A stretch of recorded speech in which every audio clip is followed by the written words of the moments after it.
Hello everyone, today we're going to be doing some practice questions from our Unit 1 of our Lesson 1 from our acid-base unit. So the first practice questions we're going to do are these ones, nitric acid and calcium hydroxide, and they want us to write the complete set of reactions that occur in this reaction. So we are looking to write out the molecular equation. And so in the terms of the molecular equation, I have nitric acid, which is HNO3. That's going to be aqueous. All of the acids we're going to be talking about are aqueous. Plus calcium hydroxide. Remember, calcium is a 2+ ion, so we will get 2 hydroxides, and that will also be aqueous. And we are going to be reacting that to form a salt, calcium nitrate. And again, 2+ ions, so I'm going to need 2 of those, and water, and that will be liquid. And this one will hopefully be aqueous, although thinking about our previous unit, there are going to be some examples where these acids and bases are going to react, and the salt that's produced might be insoluble. Okay, so we do have to balance the chemical reaction, so we're looking for a 2 there, and we're going to form 2 waters. Okay, so then we are going to look for an ionic reaction, and in this case we have 2 H+ ions plus NO3 minus, and we're going to get 2 of those, plus a calcium 2+ plus 2 hydroxides, and those will be in a reaction with calcium 2+ plus NO3 2 minus plus 2 H2Os, and those we should probably put some phase symbols in here. I'm just going to write a nice aqueous here that I can copy and paste. So I'm going to cut that. I'm going to paste that here and shrink it. I'm going to duplicate that. I'm going to put that over here, but that one. Duplicate it. It's not it's not subscripted. It's just really small so that I can fit it in there. Duplicate, pop it in there, and duplicate and pop it in. Okay. This one I'm going to have to move out a little bit of space. Okay. All right, and then the net ionic equation is also going to be part of this reaction, and one thing that we'll notice is that the net ionic reactions are going to always be the same chemical reaction in all of these equilibria, and that is the reaction of hydrogen plus hydroxides to form water. That's an L. And we, of course, flip this equation a lot of the time when we're talking about the KW of water, where are these conclusions. And now another thing that happens is if you have all the same coefficients, then you can simplify the chemical reaction so that you have simply hydronium ions plus hydroxide ions, giving you liquid water. Okay, so that's the full neutralization reaction of nitric acid using calcium hydroxide, and that's sort of the 3 sets of reactions you might draw out. Let's just do one more for fun, phosphoric acid, which is H3PO4. That's going to be aqueous, and we're adding that to some lithium hydroxide, LiOH, aqueous, and that's going to give us a chemical reaction. This is really not a reversible reaction. I guess I should not put reversible here. As much as these have an equilibrium, the equilibrium is largely forward. We are dealing with 2 very strong acids and bases. In fact, in the previous equation, we also had 2 strong acids and bases here. But the end product is interesting in that it is the equilibrium product that we normally expect. So lithium phosphate, phosphorus has a 3- charge, so we need 3 lithiums, and that is aqueous. And we're adding that to water, H2O, and that is a liquid. And we're going to get 3 of those, and I'm going to need 3 of these, and then I'm balanced. And then we could have an ionic charge here. We have 3 of these H pluses.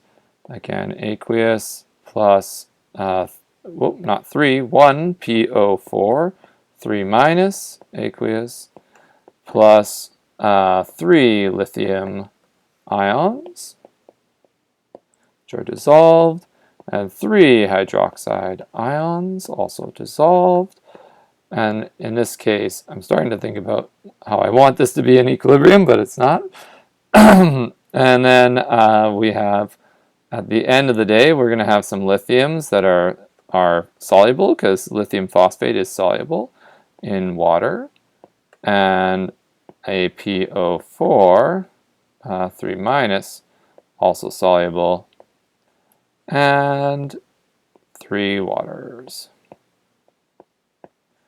Okay, and the final part would be to take these together and realize that we have 3 H plus aqueous plus 3 OH aqueous gives us, and we should probably write this one as an equilibrium, 3 waters, even though the chemical reaction is basically happening in a forward direction.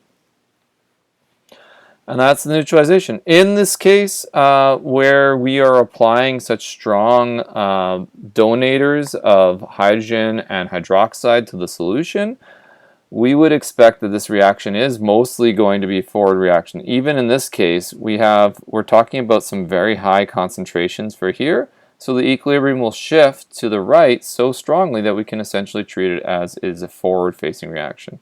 Also remember that the Kw for water is 1 times 10 to the negative 14. So it's not even like there's a lot of this around. It is a chemical reaction that highly favors the product and has a minor reversibility. And especially not if you just added a bunch of phosphoric acid or lithium hydroxide.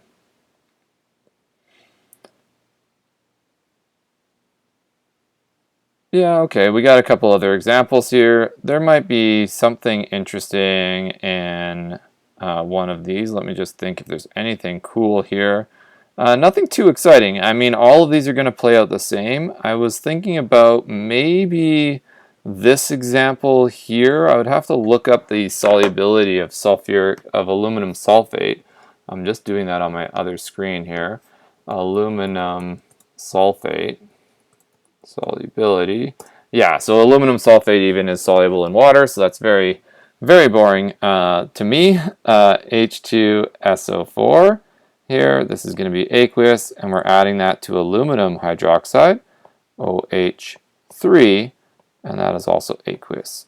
And so that will have also an equilibrium, and the product will be aluminum and sulfate. I suppose there's something interesting here. You're going to have 2 of those and 3 of these to be completely balanced, and an H2O.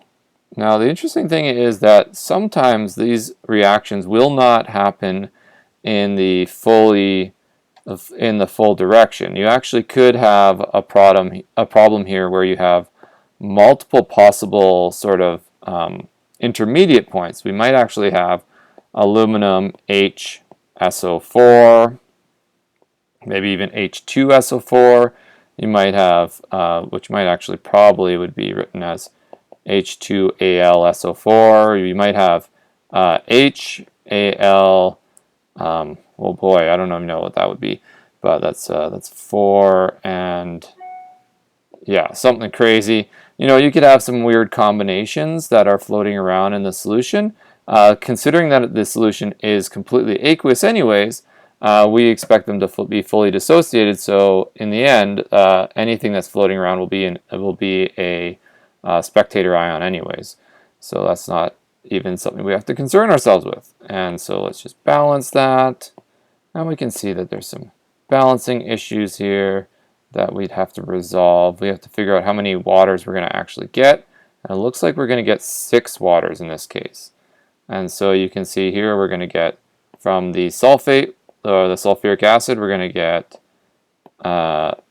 get 6 H pluses plus 3 SO4 2 minus plus, I'm going to ignore the signs right now just because it's easier, 2 aluminum 3 plus 3 hydroxides. I'm actually interested in what the solubility of aluminum hydroxide is. I'm suspecting that's actually got a very low solubility. And aluminum sulfate is highly soluble, so we would still see the 2 aluminums floating around, and we would see the 3 sulfates also floating around in solution, and we would then have 6 waters left over. So, you know, somewhat a more interesting reaction. We can see the I just saw that it wasn't balanced. I saw that 3 hanging out and poking out at me. Okay, and so that would be the overall balanced version. And we could carry that through if you wanted. We could put the net ionic equation in. Hopefully you can see that the net ionic equation is simply going to be the 6 H plus the 6 OH, and that is going to form 6 H2Os. Now, in true formalization, there actually would be we should actually think about these hydroxides, or these hydroniums, as being, or these hydrogens, these free protons, they should actually be taken up by water. We should be thinking about these H pluses are going to immediately attack a water and form H3O plus.